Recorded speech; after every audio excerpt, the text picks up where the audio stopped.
Hello and welcome to Upstart's French Open preview. I'm Sean Munawira and this is Matt Walsh, editor of Upstart magazine, and we are here at the magnificent National Tennis Centre, the indoor court facility at Melbourne Park. How are you, Matt?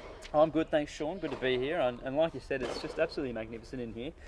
Couldn't have a better backdrop for the French Open preview that we've got. Absolutely. So let's just get right into it. I mean, we've also had the Australian Open. We were quite busy during that time, but Stan Wawrinka, Li Na, how do you see them at the first part of the year? Yeah, very happy for Stan. I think that he's put in a lot of hard work over the last few years, and he got what he deserved, and it was a good match to watch. It was really interesting, up and down, and you know what, there were a couple of tense moments, but good to see him win. And as for Li, I think that everyone saw her post-match press conference on the court, and that was probably almost as big a highlight as her win for me, because she was hilarious. Absolutely hilarious, Li Na. Maybe she's got another one in store for the French Open, which we'll have a look at right now. So we'll start with the men's first on the ATP side. We've got Rafael Nadal at the very top of the men's game with 12,500 points, and he's had a pretty good run. He's a quarterfinalist at the Monte Carlo Masters, a win in Madrid, and a finalist going down to Novak Djokovic at the Rome Masters. I think he's setting himself for the French Open. Like you said, quarterfinal losses, but I wouldn't be too worried if I was Rafa. I think that in the most recent tournaments he's had a loss in the final, but he's primed himself now, and he's ready to go for the French. Looking to get his his ninth title. Wow.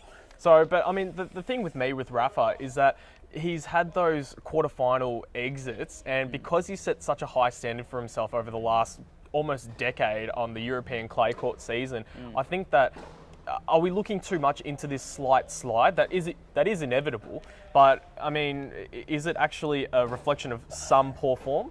No, I don't. Look, to be honest, he has had back problems. They're well documented, as is his knee tendonitis. We've talked about this in the past, but I think that it's not something to worry about. Like I said, he's had the problems.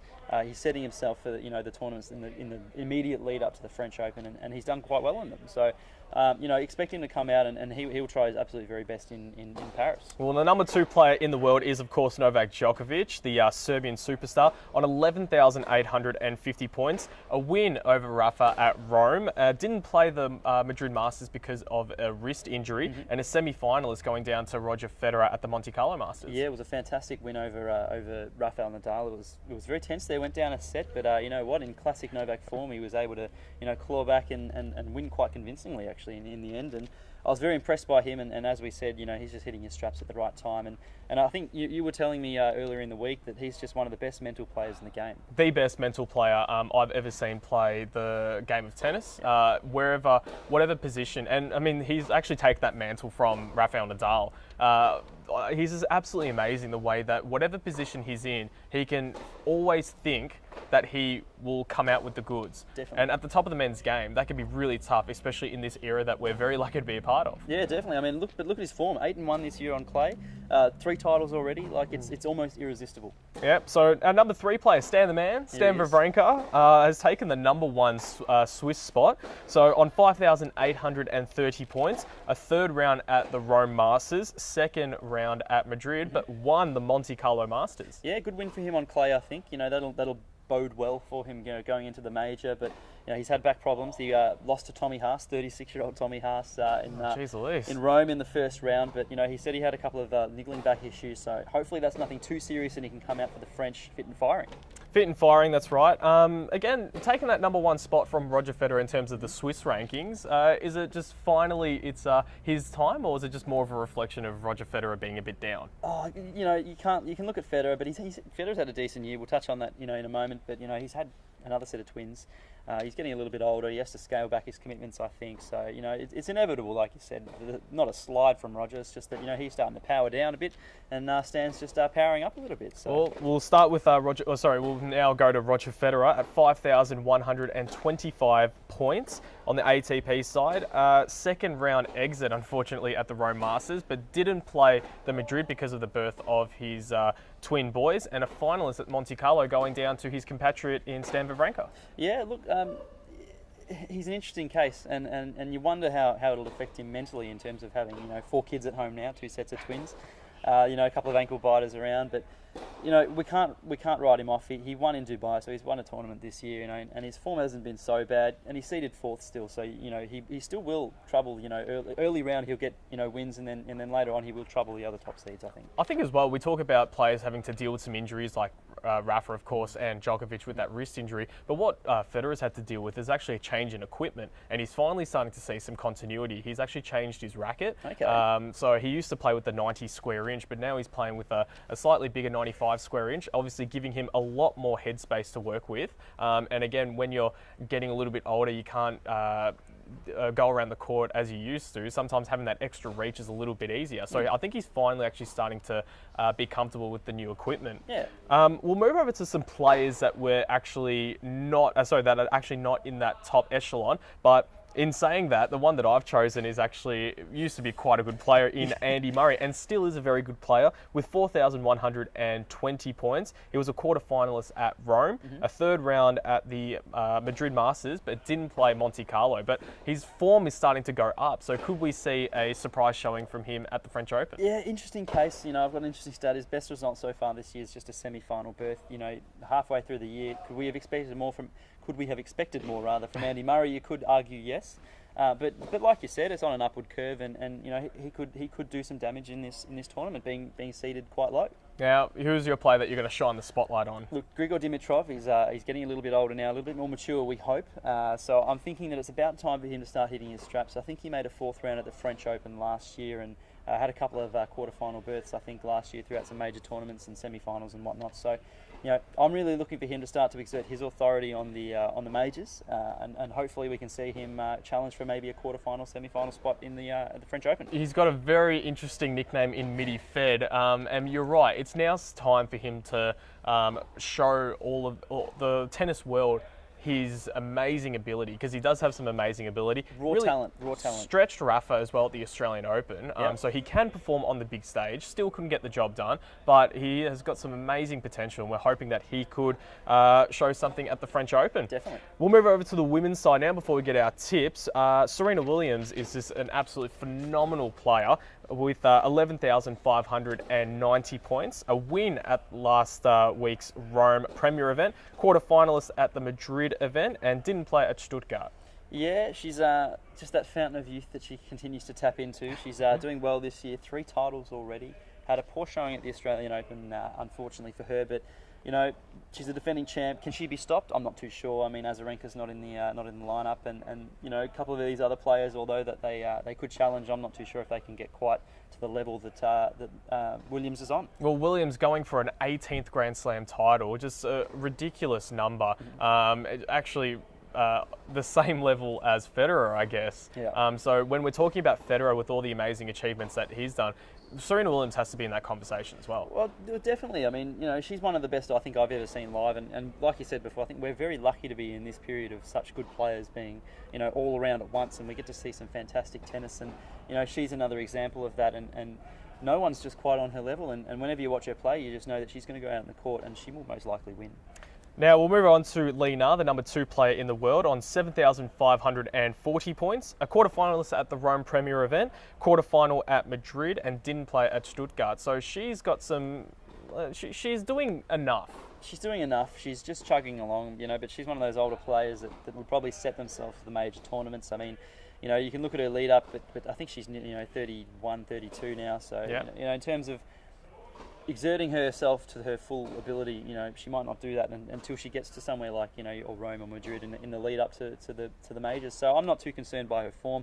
Former winner in 2011, of course, and you know what, she's not to be written off. Absolutely not.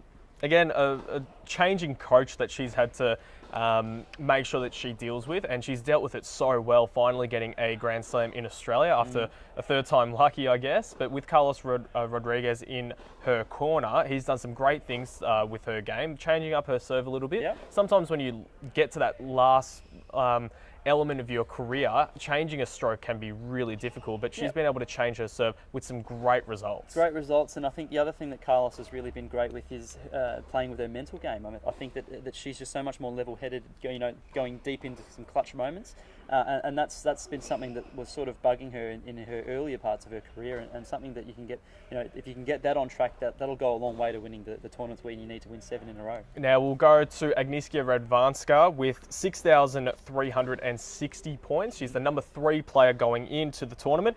Quarterfinal at the Rome Premier event, a semi-finalist at Madrid, and a quarterfinal at Stuttgart. So she's again got some not bad form. Yeah, not bad form from Aggie Rad. I think that Aggie Rad. Aggie Rad. I've got all nicknames for these players. I'm sorry, you're gonna have to bear with me on this.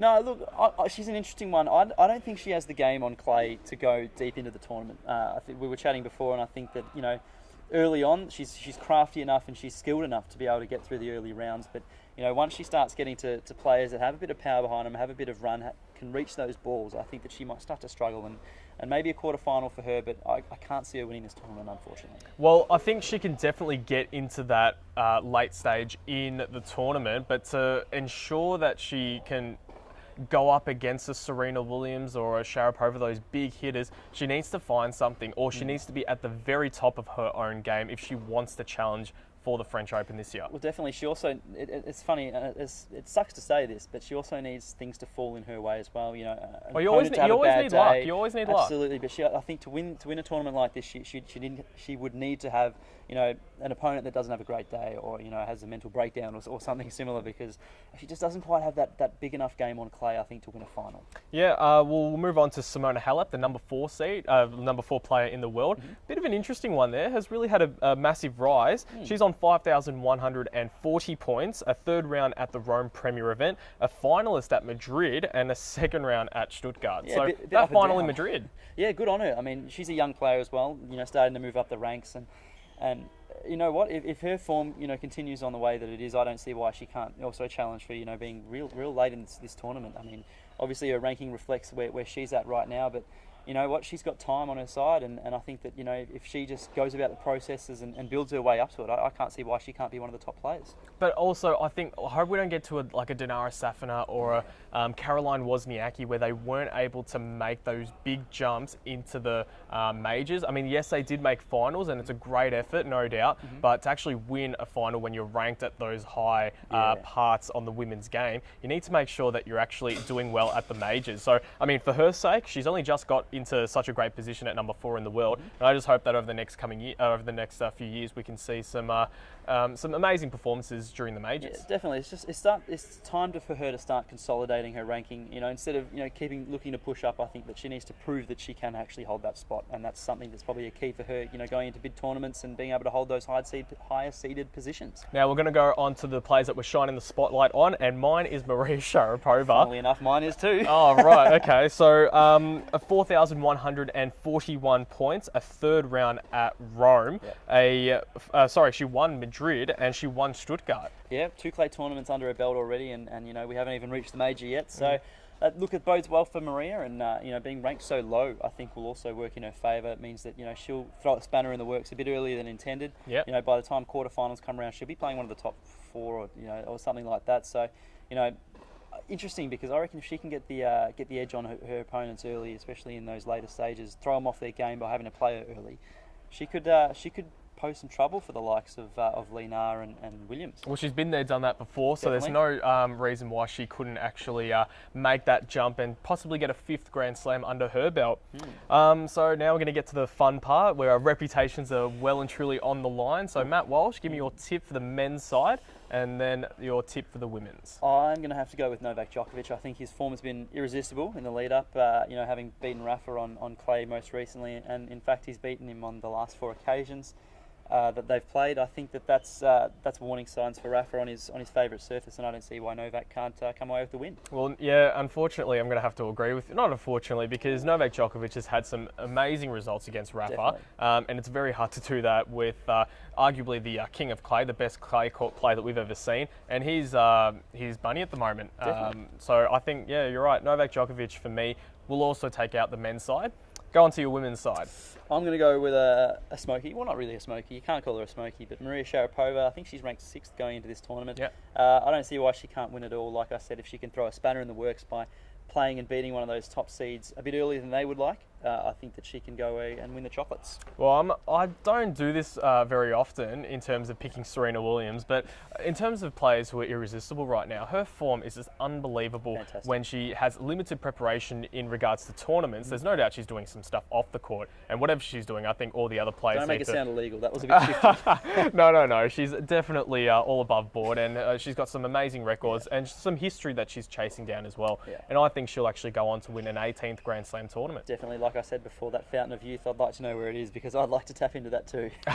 Well, that is our Upstart preview for the French Open for 2014. And Matt Walsh, thank you very much for joining me. Thanks, Sean. Pleasure as always. Make sure you catch all of the podcasts and video content on upstart.net.au. I'll see you later, and we might as well go have a hit now on the National Tennis Centre court. So until next time, thanks a lot.